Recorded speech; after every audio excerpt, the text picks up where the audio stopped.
Bonjour à toutes et à tous et bienvenue dans le théâtre des décapités. La question du jour est la suivante, peut-on larguer une sorcière en toute sérénité ?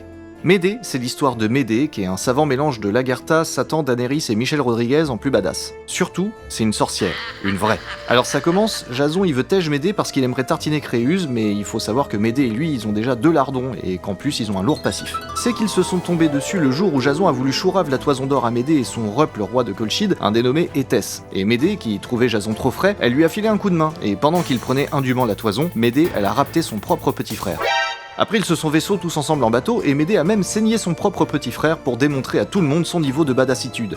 Attention, c'est là que ça devient brise-miche, alors focus tes neurones. En rentrant au bercail, Jason s'était rendu compte qu'un vieux Gus avait dessoudé son daron, alors il a vu rouge et a demandé de l'aide à Médée. Elle s'est introduite dans la maison du vieux Gus délinquant, a trouvé ses gamines qui étaient en train de chiller tranquille, alors lui est venue une idée diabolique. Elle a décidé de les minder en disant qu'elle a réglé le problème de la vieillesse. Si, matez bien, je fais bouillir de l'eau dans une marmite, je mets un vieux taureau qui pue dedans et hop, c'est un petit bébé taureau trop chou qui sort. Les gamines, elles ont été bluffées devant la prouesse scientifique et elles se sont dit ça tombe bien, notre père le vieux Gus délinquant commence à sentir le sapin, on va lui appliquer la méthode scientifique. Donc elles ont tasé le vieux Gus délinquant, elles l'ont mis dans la marmite, sauf que ça a pas marché, il a canné pour de bon. Elles étaient tellement furax que Médée et Jason ont encore été obligés de ce vaisseau. Bref, Jason il en doit plus d'une à Médée, alors il se retourne le cerveau tout seul dans sa brechant parce qu'il a toujours le pantalon qu'il démange en pensant à Créuse.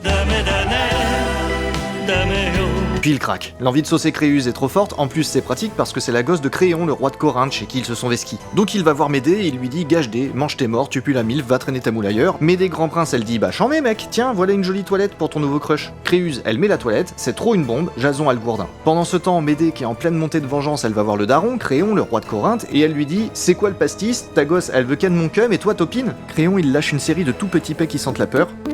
Et il suggère à Médée qu'il va la reconduire à la frontière parce que de toute façon, c'est une étrangère. Elle veut pas, il insiste, elle veut toujours pas, alors il appelle ses michetots pour qu'ils tatanent Médée, mais comme c'est une sorcière, elle les envoûte avec un parfum et il tatane Créon à la place. Du coup, le vioc, il tourne la carte. Médée appelle les enfers, et à ce moment-là, Créuse se pointe et lui lèche les bottes pour qu'elle sauve son daron qui a tourné la carte. Médée, elle gaulerie avec toutes ses dents, Créuse capte que dalle parce qu'elle a des sensations chelous dans son corps et ses nichons la grattent. Finalement, elle canne en hurlant des trucs à Jason. La vérité, c'est que Médée avait mis le feu à la jolie toilette. Médée part crapahuter dans les couloirs, trouve ses 2 lardons qu'elle a eu avec Jason et les zigouille avec un couteau. Il y a leur sang et des bouts de trachée qui atterrissent sur le plancher en marbre. Ouais, Médée c'est pas le genre à mater des comédies romantiques en mangeant du chocolat quand elle se fait plaquer. Ensuite elle revient en volant dans le ciel pour dire à Jason qu'elle a crevé ses propres lardons et c'est bien fait avec à pas vouloir me ghoster. Jason menace de se foutre en l'air mais Médée s'en tamponne parce qu'elle a un char avec des vrais dragons et c'est la classe ultime et elle se tire très loin. Jason lui se suicide.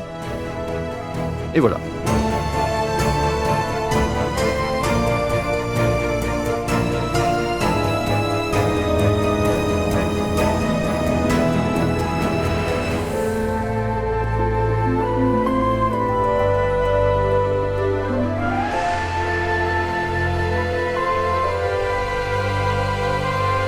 Notre histoire se termine ainsi. Ce qu'elle ne raconte pas, c'est comment Médée est partie se la couler douce au soleil et qu'elle a fait un autre lardon à Égée, le roi d'Athènes.